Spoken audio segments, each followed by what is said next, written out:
welcome back. If you've been a high school football fan in Shreveport-Bossier over the last decade, you've heard the name Keandre Woodtee. He was the star quarterback at Parkway in 2014 and 15, and now he's on Coach Dawson's staff. Taylor Nettle caught up with Coach Woodtee on his role with the Gents offense. I'm joined by Centenary offensive coordinator and quarterbacks coach Keandre Woodtee. Coach, thank you so much for joining me today. Thank you for having me. So first things first, let's talk about you. You went to Parkway High School, having that close to home, returning here, coaching on the college level, so close to home. What's that like for you? Honestly, it's an honor. You know, Coach Dawson, he went out his way. Me being fresh straight out of college, Coach Dawson trusted me and put me in charge of his offense. And, you know, that's all I can say is thank you to Coach Dawson for giving me that trust to help build this program to where we are now. Let's talk about your time playing college ball. Oklahoma State for a little bit, then transferred to Northern Arizona. What did you take away from those experiences that have helped you really step up into this coaching role? My time at OSU, I had a lot of time to learn. You know, I sat under Mason Rudolph, who's now with the Tennessee Titans. I sat under Taylor Cornelius. He's up in the Canadian League. Drew Brown. So I sat behind a lot of good quarterbacks. And I also got to learn from Mike Gundy, known as the Mullet Man. So being able to be under those guys, learning their offenses and how explosive those offenses are, you know, I tried to bring that here at Centenary in a way. And then my time in Northern Arizona, you know, when I transferred there, I wasn't the guy right away, so I had some more time to learn. I was in a rotation battle with Case Cookis. He was a starting quarterback in the UFL. He's doing great things as well. I got to learn from Aaron Pflugrad. He's now the Michigan State analyst. So I've had a lot of knowledge and a lot of people to just learn from, just to soak it in. So I was basically a sponge these last 6 years. Let's focus more on Centenary now. Just talking about what excites you the most about this year's offense compared to last. I'd say we got a lot to prove. You know, we're a young football team. They're hungry, they're motivated, and just getting out there for the first time in front of the fans is going to be fun. And one of the most popular questions I'm sure you're asked, what is it like to be a part of this historic program, coming back and doing it in such a triumphant fashion? Yeah, you know, it's funny you say that. I don't know if you got me on camera earlier, but I was telling the guys, I said, this is my city. You know, Coach Dawson always says this is his city, but I count Shreveport-Bossier as my city as well, you know, being from Bossier.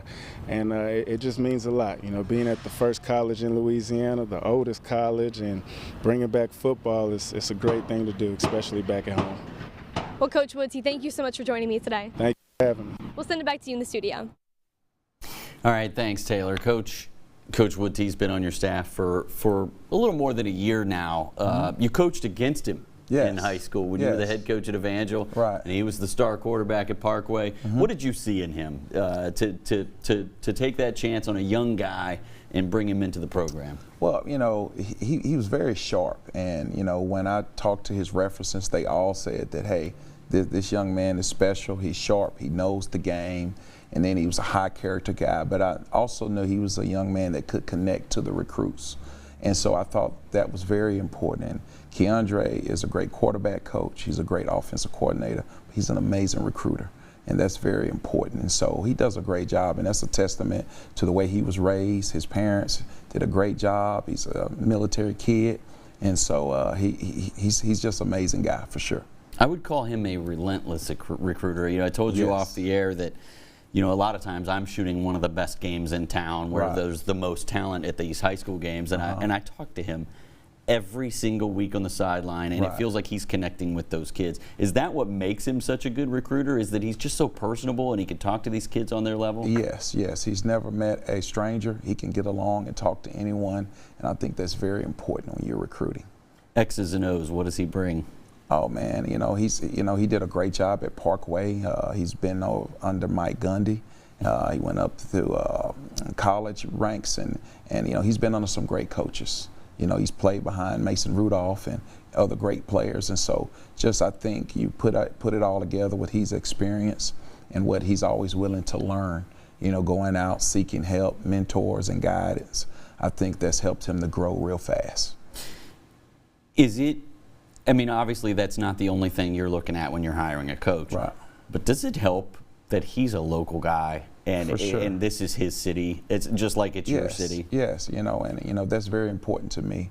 We wanted local people that knew the community, that could connect and go into those schools and had relationships, because that's the key, not only in recruiting but in life. And so I thought those were some of the things that he brought to the table, and he's done an amazing job thus far.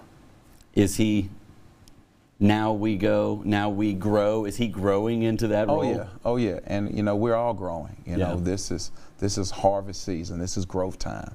You know, you got to think about it. When we first started, and me and Coach Woodtee, we didn't have nothing but a briefcase with pictures. Yeah, I remember that. Yeah. You know, you come in there, you have to look at the pictures, and so. And when you heard Devin say that. Yeah. Like, trust. Yeah, we came here on trust. Right. Yeah, and it was a big faith thing. You know, it took a lot of faith, and so to see it all happen, you know, that really makes you feel good to see it come together, for sure. For you, you've spent some time on the college level.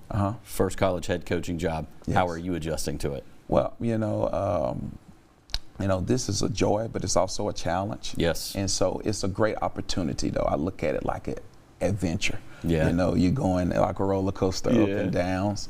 And so that's how we approach it every day. And you just get in the flow and ride the wave. And, you know, just know, you know, no matter what happens, you got a good team behind you, and you can make it. You know, believe that every dream needs a team. And so when times get tough, you lean on your support, your family. You know, my wife, Tanisha, Leah, Jaden, my family, David Orr, the support on campus, mentors. Those are the people that help back you in those tough times. And, you know, the players, those are the guys that I'm here for the most, because those are the guys that have entrusted me to lead them. Their parents have made sacrifices, and I want to make sure that they're taken care of and their dreams come true. I'm glad you're here, Coach. Yes, sir. This is fun. That's right. We get to do this every Monday, folks. That's right. Well, that wraps things up with Coach Dawson. Coach, thank you so much for joining us. But don't go anywhere. We've got This Week in Centenary Athletics coming your way, coming up next.